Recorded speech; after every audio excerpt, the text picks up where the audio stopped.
सभी वैष्णव को जय श्री कृष्ण। दत्त जयंती इंडिया में, भारत में, दूसरे देशों में भी जहाँ जहाँ हिंदू है वो बहुत धूमधाम से मनाते हैं। दत्त का अर्थ ही ये है कि द माने देना, तो माने तुझको, और दूसरा तो माने तेरा, तेरा ही तुझको देना है। लेकिन किसी एक ने और बहुत अच्छा कहा है कि तेरा तुझको तो देना ही है, लेकिन मेरा अपना क्या दे सकता हूँ। मेरा अपना, मेरा समय और मेरा मन, ये जो मेरी शक्तियाँ है उसको सदुपयोग में लाना है, अच्छे कर्मों में परमार्थ के लिए उपयोग करना है। तब जाके दत्त जयंती का, दत्त का सही अर्थ है। कहने मतलब ये है कि हमारा जो जीवन है 3 भागों में है, बचपन, युवानी और वृद्धावस्था। बचपन के खेलने में चला जाता है, युवानी भोग में चली जाती है, और बुढ़ापा जो है रोग और बीमारी में निकल जाता है।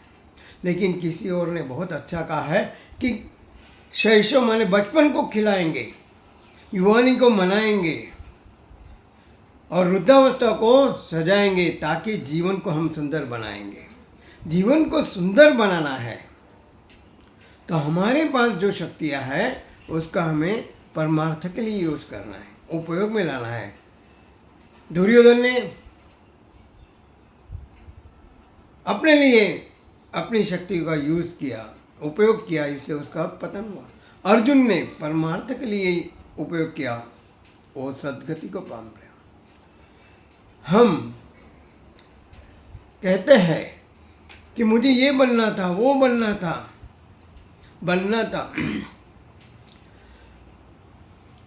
पास मैंने अपने पास सब कुछ है, फिर से कहूँगा। और जब हम 60-70 को जाते बोलते हैं मेरे को ये बनना था, होना था, वो होना था, बनना था डॉक्टर, बन गया जोकर, और बनना था हीरो, बन गया जीरो। कहते हैं कि जो बनना था वो बन न सका, उस पथ पर मैं जा न सका। जो बनना था वो बन न सका, उस पथ पर मैं चल न सका। हाय कैसी थी वो लाचारी, पास सब कुछ था लेकिन ले नहीं सका। हाय कैसी थी वो लाचारी, पास सब कुछ था लेकिन ले नहीं सका। हमारे पास शक्तियाँ हैं, शारीरिक, बौद्धिक, मानसिक, आध्यात्मिक, आर्थिक, सभी शक्तियाँ हैं। उसका उपयोग, सदुपयोग कैसा करना है। दत्तात्रेय का जो है, दत्त का जन्म हम देखेंगे कि एक बार नारद मुनि लक्ष्मी माता, पार्वती माता, सरस्वती माता के पास जाके कहते आपसे तो ज़्यादा पतिव्रता अनसुईया जी है। इनको ईर्ष्या हुई, इन्होंने अपने पतियों के साथ कि उनका पतिव्रता का भंग कीजिए और उनको ये कीजिए। तो तीनों आते हैं, अनसुईया माने अत्रि और अनसुईया। अनसुईया के पास भिक्षाम देही करे मांगते हैं, तो भिक्षा देती, तब कहते हैं ऐसे नहीं, हमें आप नग्न होकर भिक्षा दीजिए। यहाँ नग्न करके कपड़ा वस्त्र रहित नहीं है, लेकिन जो हमारे विकार है, विकार रहित बनकर आप हमें भिक्षा दीजिए। अनसुईया माता, अत्रि ऋषि की पत्नी है, सब कुछ शक्तियाँ है उसके पास। देखो हम जो साधना करते हैं ना, भगवान वैसे फल देता ही है। आप हम अच्छा काम करेंगे हमें अच्छा फल मिलेगा, बुरा काम करते हो उसका बुरा ही फल मिलना है।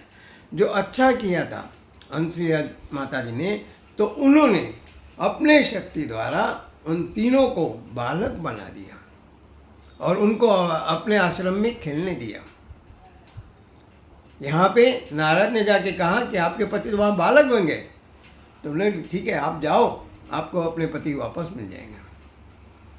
और ये तीनों आते हैं और देखते हैं तीनों के पति बालक बन गए, लेकिन उसी वक्त अत्रि ऋषि आते हैं, अरे ये तो भगवान का रूप है, भगवान के अवतार है, आप इन्हें ऐसा क्यों किया।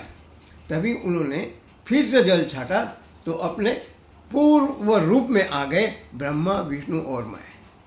तीनों ने कहा कि आप हमारी माता बनी है, हम आपके वहाँ पुत्र बनकर जन्म लेंगे। इसलिए उनका जो जन्म हुआ ब्रह्मा विष्णु महेश का, माने जनरेटर, ऑपरेटर और डिस्ट्रॉयर, गॉड का अर्थ ही वही है। और देखो हंसिया माता जी के पास बहुत शक्तियाँ थी, उन्होंने अपना शक्ति का सदुपयोग किया। हमारे पास भी शक्तियाँ है, हमें उसको सदुपयोग में गिराना है, सोचना है। देखो भोग भुगतने से कुछ नहीं होता है, भोग भुगतने माने लिमिट में रहना है, मर्यादा में रहना है, उसके ऊपर नियंत्रण रखना है, तब जाके हमें अपना जीवन का लक्ष्य प्राप्त कर सकते हैं। भर्तृहरि ने भी बहुत अच्छा कहा है, भोगो न भुक्ता वयमेव भुक्ता, तपो न तपता वयमेव तपता। भोगो न भुक्ता वयमेव भुक्ता, तपो न तपता वयमेव तपता, कालो न याति वयमेव यातो, कालो न याति वयमेव यातो, जीर्णा निनानी वयमेव जीर्णा। मैंने खुद ही जीर्ण, जो भुगतता है खलास हो जाता है, पतन हो जाता है। भोग लिमिट में, जितना शरीर को मन को जरूरत है उतना ही है, लेकिन हमारा क्या है 24/7 अध्यात्म के नाम हम जीरो बन जाते हैं। तो इसीलिए मनुष्य का जो ध्येय प्राप्त करना है वो ध्येय प्राप्त नहीं होता है। आज हम लोग देखते हैं कि बचपन सही अर्थ में खेलने में ही चला जाता है, खिलाएंगे ही नहीं। माने पुष्प की या सुगंध जैसा तो पुष्प खिलता है वैसा नहीं, खेलने में चला जाए। युवानी भोग में चली जाती है, और रहा बुढ़ापा वृद्धावस्था, वो भी हमारी ऐसी ही निकल जाती है बीमारियों में। आजकल तो 40 के बाद बीमारियाँ चालू हो जाती है, और 70-80 में पहुँचते पहुँचते तो पूछने की बात नहीं है। अगर हम सर्वे करेंगे कि हर एक के घर में कोई ना कोई, हर व्यक्ति कुछ अपवाद छोड़ रहा हूँ मैं, कुछ ही अपवाद, बाकी सब लोग दवाइयाँ ले रहे हैं, औषधों पे जी रहे हैं। और जो बुजुर्ग है, आप अगर देखेंगे उनका जो खाने का खर्च है दिन में, वो दवाइयों से बहुत कम है। दवाइयों का खर्चा ज़्यादा है। हम बाज़ार में जाते हैं, सब्जी का भाव पूछते हैं, अरे ये इतनी महंगी है, और 40 रुपये की वही टैबलेट हम आराम से लेते, डॉक्टर ने लिखा है, नहीं खाएंगे तो कुछ हो जाएगा।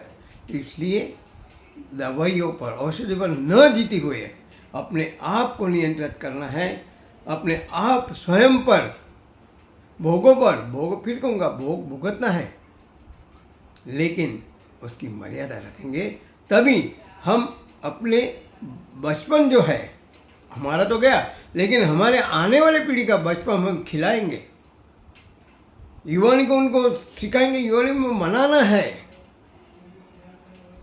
और वृद्धावस्था जो है उसको सजाना है, सुशोभित करना है, तभी जाके हमारा जीवन सुंदर बनेगा। ऐसी भगवान से प्रार्थना करते हैं कि हम भी अपने जीवन को सुंदर बनाएंगे, भगवान हमें शक्ति दे, भक्ति दे। इसी शुभकामना के साथ सभी वैष्णवों को दत्त जयंती की अनेक अनेक शुभकामनाएं। जय श्री कृष्ण।